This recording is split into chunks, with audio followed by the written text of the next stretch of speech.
2018. Sebelumnya teman-teman sekalian pernah mikir gak sih gimana caranya beras, buah, dan sayur itu sampai ke tangan kita dengan kondisi yang paling fresh gitu.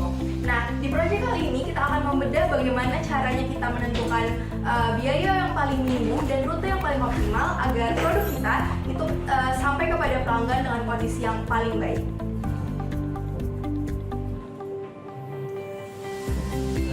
Pertama, untuk analisis cost dimulai dari populasi.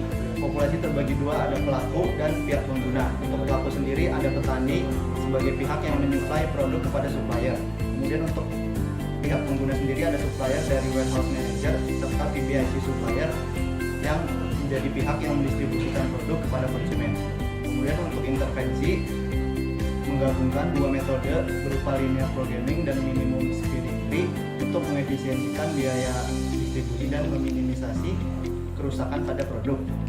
Dan untuk perbandingannya sendiri kita membandingkan dengan literatur dari beberapa jurnal serta generatif AI. Dan hasilnya sendiri diharapkan penyelesaian dilakukan dengan metode linear programming dan minimum speeding tree dengan menggunakan POM-QM dan Python. Untuk workflow-nya sendiri dilakukan pertama kali identifikasi masalah, kemudian pengumpulan data, kemudian dibagi ke dua metode. Untuk program linearnya dilanjutkan dengan menentukan variabel keputusan, kemudian menentukan fungsi tujuan, fungsi kendala, dan diakhiri dengan penyelesaian kendala. Serta untuk minimum speeding tree dilakukan analisis dengan POM-QM, kemudian pembuatan grafik jaringan, dan diakhiri dengan menentukan total jarak optimasi. Kemudian ini untuk dataset yang kita gunakan ada dari Kaggle yang berjudul Agricultural Product Sales Data pada tahun 2022 sampai 2023. Untuk raw data sendiri ada supplier farm, price and unit sold, product name dan ID, unit ship, produk kategori, dan units on hand. Kemudian data ini difilter dan didapatkan fruits, grains, dairy, dan vegetables. Kemudian kita memilih 16 farm sebagai penyuplai produk, ada dari Brownsville, Fultonville, East Alexandria, Emerald View, dan lain-lain. Baik, untuk permasalahan yang pertama kita akan memecahkan bagaimana cara untuk meminimasi kerugian dari komoditas pertanian, produk komoditas pertanian yang telah panen seperti itu. Kemudian untuk metode yang kami gunakan yaitu menggunakan metode linear programming, di mana metode ini merupakan metode yang paling sederhana yang dapat digunakan untuk memecahkan masalah ini. Jadi yang pertama, dataset dari Excel yang sudah kita dapatkan kita olah menggunakan pivot table. Kemudian kami memvisualisasikan data tersebut. Tujuannya ialah agar kita bisa melihat gambaran secara umum bagaimana data tersebut, sebagai data tersebut. Di mana khusus di permasalahan kali itu ada 3 macam komoditas. Yang pertama ada sayuran, yang kedua ada gandum, biji-bijian, terus yang ketiga ada buah-buahan. Kemudian dari visualisasi data tersebut kita bisa melihat bahwasanya yang biru merupakan jumlah produk komoditas yang dikirimkan dari farmer kepada supplier. Kemudian yang berwarna oranye itu merupakan jumlah produk yang berhasil terjual, dan yang berwarna abu-abu itu merupakan jumlah produk yang tertahan atau tidak berhasil terjual kepada konsumen. Kemudian selanjutnya kami menginventarisasi lagi tantangan apa yang bisa kami kerjakan, yaitu kami mengambil permasalahan itu untuk meminimasi kerugian akibat produk yang rusak atau kadaluarsa yang tertahan atau tidak berhasil terjual dari gudang. Kemudian adapun data penting dari intisari data-data Excel kami itu ada kapasitas produksi, umur simpan, ada demand pasar, ada kapasitas gudang, dan juga kerugian per ton. Kemudian dari data-data penting tersebut kami tabulasikan agar untuk mempermudah dalam menginput data kepada software-software selanjutnya. Kemudian kami lebih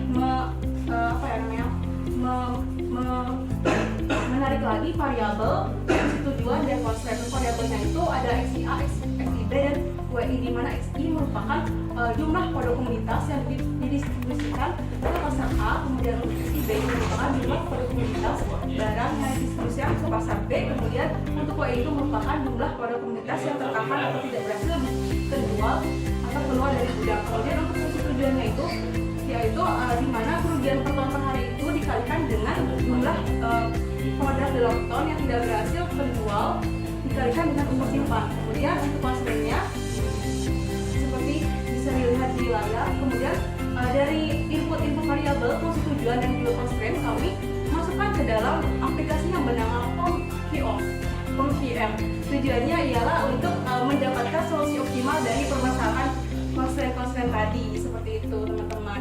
Jadi kita tinggal masukkan constraint-nya yang berjumlah 9, kemudian kita masukkan variabelnya juga yang berjumlah sekitar 10, lalu kami dapatkan solusi optimal seperti di slide berikut.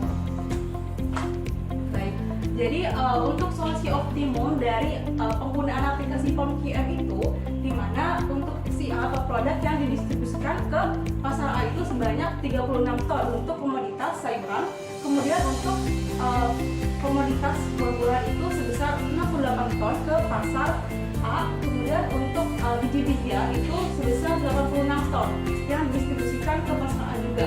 Jadi dalam hasil optimalisasi kami itu tidak terdapat adanya kerugian karena sudah benar-benar optimum. Kemudian kami juga mencoba menggunakan AI sebagai pembanding dari hasil pengerjaan kami, di mana didapatkan juga tidak ada kerugian seperti itu. Namun permasalahan dari linear programming kami itu di mana terdapat sedikit perbedaan solusi, di mana AI ini tidak bisa membaca salah satu constraint yang kami input menggunakan POM-QM seperti itu. Baik, untuk problem yang kedua itu adalah MST atau Minimum Spanning Tree, di mana kami sudah mendapatkan data jarak yang kami generate dari AI, karena untuk data dari Kaggle sendiri kami tidak mendapatkan data jarak yang sesungguhnya. Lalu untuk data jarak kami mengalihkannya dengan cost yaitu sebesar Rp5.000. Selanjutnya kami melakukan analisis dari tabel yang kami sudah dapatkan dari data jarak dikalikan dengan cost ke POM-QM. Lalu didapatkan branch dari urutan cost yang paling kecil dari urutan jarak yang paling minimum. Lalu kami visualisasikan menggunakan sebenarnya kami manual untuk memvisualisasikannya karena data kami itu berdasarkan kondisi nyata yang ada di negara bagian Amerika Serikat. Jadi kami menggunakan peta pada kondisi yang sesungguhnya. Lalu kami visualisasikan dan membuat minimum spanning tree-nya. Dan untuk kesimpulan dari minimum spanning tree kami adalah total jarak optimalnya itu sebesar 12.400 km dengan metode PRIMS. Dan didapatkan juga total biaya akumulatif untuk pengiriman distribusinya itu sebesar Rp62 juta. Lalu kami juga membandingkan hasil yang kami dapatkan dari POM-QM dengan AI Generate. Untuk AI Generate sendiri hasilnya relatif sama dengan MST yang sudah kami buat secara manual. Jadi sehingga dapat disimpulkan bahwa dari AI ataupun dari metode yang kami gunakan yaitu POM-QM hasilnya kurang lebih sama seperti itu. Selanjutnya adalah learning experience kami berdasarkan project ini. Berdasarkan project ini kami kita kayak punya beberapa tantangan, tapi kita udah menemukan solusinya juga. Tantangan yang kami hadapi itu yang pertama adalah kompleksitas data. Seperti yang teman-teman sekalian tahu bahwa data kami itu diambil dari Kaggle, di mana data Kaggle itu kemungkinan tidak lengkap dan kadang sedikit rancu seperti itu ya. Dan sehingga untuk datanya sendiri harus kami sortir kembali dan harus diverifikasi dan dibersihkan kembali menggunakan Excel ataupun Google Sheets. Nah, selanjutnya adalah tantangan yang kedua yaitu pemahaman terhadap software, di mana ini berhubungan dengan tantangan yang ketiga yaitu keterbatasan software, di mana kami realize bahwa si POM-QM ini mempunyai batasan, di mana batasan untuk branch-nya itu hanya 55 data, tapi data kami lebih dari itu sehingga kami harus membersihkan data yang terlebih dahulu dan harus disortir lebih dahulu untuk bisa dimasukkan ke ComTM. Nah, untuk solusinya itu adalah eksplorasi software, di mana kami mempelajari tutorial lalu kami buat ComTM itu kembali. Dan untuk penggunaan AI, kita menggunakan Cloud AI, Monica, dan ChatGPT untuk melengkapi dan memperbaiki permasalahan yang sedang kami kerjakan. Baik, mungkin itu saja untuk presentasi dari proyek akhir kami. Selebihnya, terima kasih. Wassalamualaikum warahmatullahi wabarakatuh.